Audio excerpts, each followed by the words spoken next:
Chapter 2 nutrition animals. Chapter 1 में nutrition and plant already अपन देख चुके थे।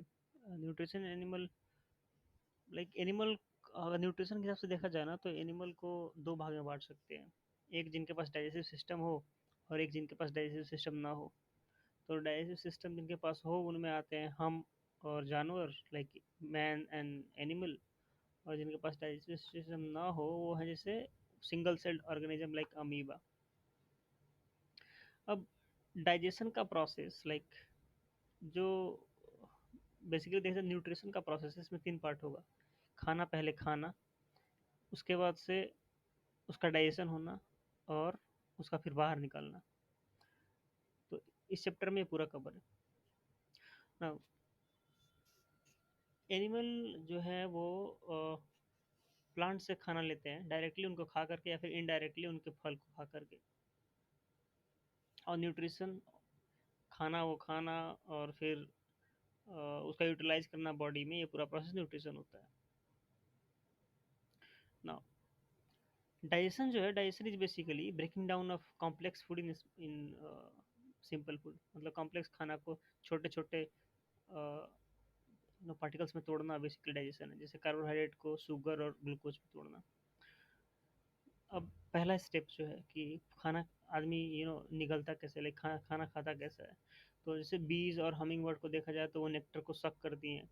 छोटे बच्चे हम माता का दूध पीते हैं। और कुछ फिश हैं जो कि पानी में पड़े हुए सामान को ना फ़िल्टर कर लेती हैं और फिर निगल जाती हैं।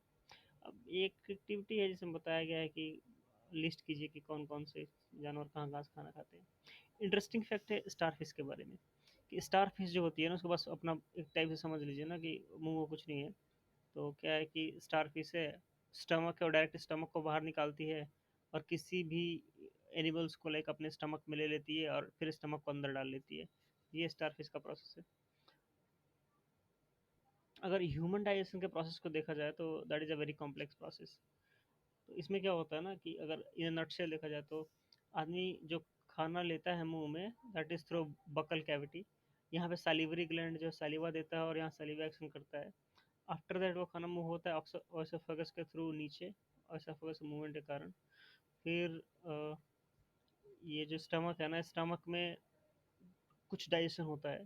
For example with the help of hydrochloric acid and digestive juice की मदद से यहाँ कुछ डाइजेशन होता है। उसके बाद से खाना स्मॉल इंटेस्टाइन में जाता है जहाँ पे लीवर और पेनक्रियाज के जूस आते हैं।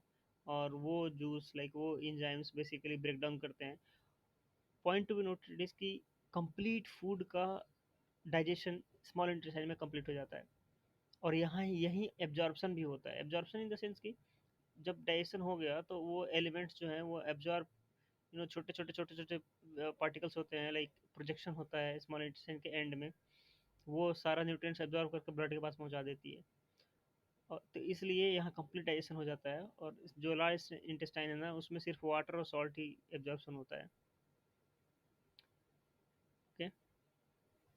अब एक एक करके जो प्रोसेस देखा जाए तो माउथ में क्या होता है। तो माउथ में अगर देखा जाए तो हम लाइक निवाला लेते हैं मुंह में, इंजेक्शन करते हैं, इस प्रोसेस को इंजेक्शन बोलते हैं। जो खाना खाते हैं हम उसको इंजेक्शन बोलते हैं। और यहाँ पे हमारे पास टीथ है जो टीथ चीविंग करता है और उसको छोटे छोटे लाइक मैकेनिकल ब्रेकिंग डाउन करता है। और यहीं से सालिवरी ग्लैंड से सालिवा आता है और सालिवा फूड पे एक्ट करता है। तो सालिवा का एक्शन क्या होता है फूड पे इज लाइक स्टार्च जो है ना फूड में उसको शुगर में तोड़ने का काम सालिवा करता है। स्टार्च को शुगर में तोड़ने का काम। यहाँ से फिर फूड नीचे की ओर मूव करेगा इन ओएसोफेगस। और ओएसोफेगस जो है वो बेसिकली मूवमेंट करता रहता है। जो नली है ना खाने की नली वो मूवमेंट करता रहता है। और उसके मूवमेंट के कारण ना फूड जो है वो नीचे जाता है और स्टमक के पास पहुंचता है। अब जो स्टमक है ना, स्टमक एक स्पेशलिटी है कि स्टमक में तीन एंजाइम्स आते हैं। म्यूकस, हाइड्रोक्लोरिक एसिड और डाइजेस्टिव जूस। म्यूकस जो है स्टमक को प्रोटेक्ट करेगा। हाइड्रोक्लोरिक एसिड वो जर्म को किल करता है और एसिडिक मीडियम बनाता है ताकि डाइजेस्टिव जूस काम कर सके। अब जो डाइजेस्टिव जूस है उनका काम क्या है। सो डाइजेस्टिव जूस का काम है प्रोटीन को ब्रेक करना। तो सालिवा ने ब्रेक किया मुंह में स्टार्च को, प्रोटीन को ब्रेक किया स्टमक में डाइजेस्टिव जूस ने। स्मॉल इंटेस्टाइन में जब खाना पहुंचता है तो वहाँ पे दो जगह से एंजाइम्स आती हैं, लीवर और पेनक्रियाज से। लीवर का जो एंजाइम है वो है हमारा बाइल बाइल जूस। बाइल क्या करेगा, ये फैट पे काम करता है। सो ये फैट को ब्रेक डाउन करता है, बाइल जूस है। ओके। सो अगेन रिपीट देखा जाए तो माउथ में ब्रेक डाउन हुआ स्टार्च, स्टमक में ब्रेक डाउन हुआ हमारा प्रोटीन, और स्मॉल इंटेस्टाइन में ब्रेक डाउन हो गया हमारा फैट। ठीक है।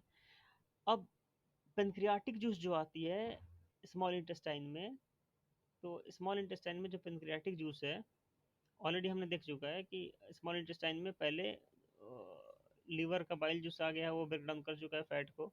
अब जो पेनक्रियाटिक जूस आ रहा है स्मॉल इंटेस्टाइन में, वो कार्बोहाइड्रेट, फैट और प्रोटीन को और छोटे छोटे टुकड़ों में तोड़ देता है। ठीक है। तो इस तरह से पूरा टूटने का काम हो गया। अब जब टूटने का काम हो गया तो अब फूड को एब्जॉर्ब करने का प्रोसेस चाहिए, कि खाना तो सारा टूट गया, अब वो खाना एब्जॉर्ब होना चाहिए बॉडी में। तो इस काम को अंजाम देता है जो छोटे छोटे प्रोजेक्शन होती है स्मॉल इंटेस्टाइन में, जिनको विलाई बोलते हैं, उनके द्वारा। तो villi are like small small projection in the small intestine, जो कि इंजाइम्स को एब्जॉर्ब करेंगे और फिर ब्लड के पास पहुंचाएंगे। ओके। और इस प्रोसेस को एब्जॉर्प्शन बोलते हैं। और जब जो एंजाइम है वो विलाई ब्लड के पास ले गई, जो कि बॉडी में भी यूटिलाइज होगा, तो उस प्रोसेस को एसिमिलेशन बोलते हैं। From small intestine remaining food क्या होगा, रिमेनिंग फूड लार्ज इंटेस्टाइन के पास चला जाएगा। मतलब जो भी अनडाइजेस्टेड और अनएब्जॉर्ब फूड होगा ना, वो फिर लार्ज इंटेस्टाइन के पास चला जाएगा। और लार्ज इंटेस्टाइन में कोई एब्जॉर्प्शन नहीं होता, वहाँ पे वाटर और जो कुछ सॉल्ट है ना, वो बेसिकली एब्जॉर्ब कर लिए जाते हैं। और रिमेनिंग फूड रेक्टम में चला जाता है, और रेक्टम से फिर वो बाहर चला जाता है, जिसको इस बाहर जाने के प्रोसेस को इंजेक्शन बोलते हैं। ग्रास ईटिंग अगर एनिमल्स की प्रोसेस देखा जाए, तो ग्रास ईटिंग एनिमल जो कहते हैं, पहले जल्दी जल्दी ग्रास खा लेते हैं और उनको अपने रीमन में स्टोर कर लेते हैं। स्टोमक का एक पार्ट होता है ग्रास ईटिंग एनिमल में, जिसको रीमन बोलते हैं। यहाँ वो बिना डाइजेशन के ही जल्दी जल्दी खाने के बाद से ग्रास को स्टोर कर लेते हैं। और कुछ देर के बाद हमने देखा होगा कि वो चबाई करते हैं, लाइक खाना मुंह से वापस लेके उनका चबाई करते हैं। तो इन चबाई करने का प्रोसेस को ना रिमिनेशन बोलते हैं। ठीक है। In rural area we call it काउरी करना बेसिकली, तो वो इसको रुमिनेशन बोलते हैं। और ग्रास में ना सेलुलोज होता है, सेलुलोज का ब्रेकडाउन होता है जो स्टमक के जस्ट पीछे, जो स्मॉल इंटेस्टाइन का पार्ट है ना, यही एक कैकम होता है, इस कैकम में सेलुलोज का ब्रेकडाउन होता है। तो अगर जानवरों का देखा जाए प्रोसेस, तो वो क्या करते हैं कि जल्दी से निवाला लिया, अपने रूमेन में स्टोर किया, रूमेन से फिर वापस ले गए, निवाला किया, और निवाला करने के बाद से, मतलब रिमिनेशन करने के बाद से, वो वापस इसको लाए कैकम में।